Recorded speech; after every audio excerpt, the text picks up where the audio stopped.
இப்ப இதே கருத்துக்கள பெரியார் மேடைகள்ல சீமான் பேசியிருக்காரு. ம். அவரு இன்னைக்கு பேசுறாரு இல்லையா? அதுக்கு பதில் வந்து அவரு ஏற்கனவே அவரே பேசுனதெல்லாம் சொல்லிட்டாரு. எடுத்து பதில் பதில் இப்ப சக்கர இப்ப போடுறாங்க. பின்னோக்கி சுத்துது. சக்கர முன்னோக்கி சுத்தணும். அதுக்கு பதிலா பின்னோக்கி சுத்துது. அ அந்த அந்த அந்த மாற்றத்த தான் இப்ப புரிஞ்சுக்க முடியல.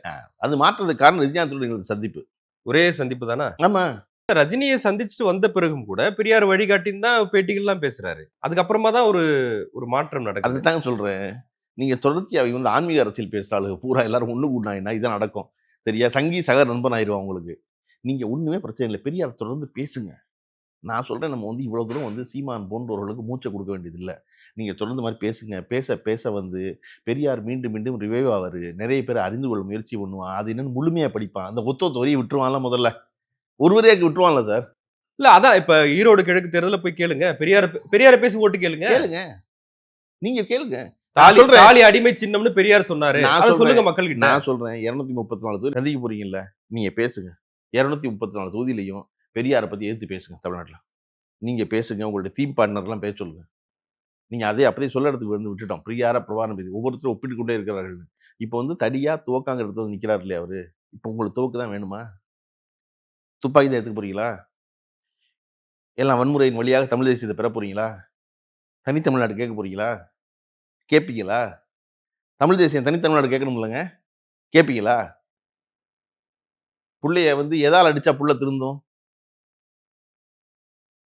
தடியால அடிச்சா புள்ள திருந்தும். துப்பாக்கியால சுட்டா என்ன ஆகும் புள்ள? செத்து போயிடும். இப்ப தடியா துவக்காங்கிற கேள்வியோட நீங்க வர்றீங்க. இல்லையா? என்ன செய்யலாம்? நீங்க இப்ப எல்லாரும் துப்பாக்கி தூக்க போறீங்களா அவ்வளவு பேரும்? அத சொல்லுங்க. ஆளுக்கு ஒரு துப்பாக்கி வச்சுட்டு வருவீங்களா? இல்ல அது ஒரு ஒப்பீட்டுக்காக சொல்லியிருக்கலாம். சும்மா எப்ப பார்த்தாலும் வந்து இப்படி விரல சுண்டு பேசுறதெல்லாம் நல்லா இருக்கும். அதையெல்லாம் செய்யணும்ல.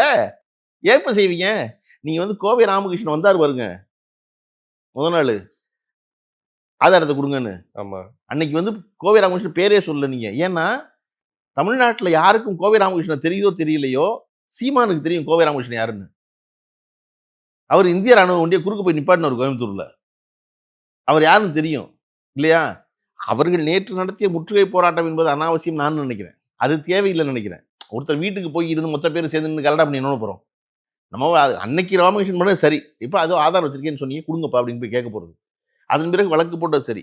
இது முற்றுகை போராட்டம் போய் பண்றது ஒண்ணும் அவசியம் இல்ல அது. அது இல்ல தேவையில்லாதது. அதான் சொல்றாரு. வந்து ஹோல்சேல் டீலரே பேசாம இருக்காங்க. ம். பிரான்ச் எல்லாம் என்ன சத்தம் போடுறீங்களான்னு கேட்கிறாரு. ஆமா நானும் தான் கேட்கிறேன். ஹோல்சேல் டீலர் சும்மா இருக்காரு. நீ பிரான்ச்சே சத்தம் போடுறீங்க. உங்க ஹோல்சேல் டீலர் ஆர்எஸ்எஸ் பிஜேபி தானே. அந்த எச் ராஜாவே அமைதியாயிட்டாரு. இப்ப நீங்க என்ன பிரான்ச் வந்து சல்லி வேற என்ன ரொம்ப பயங்கரமா சலம்புறீங்க என்ன?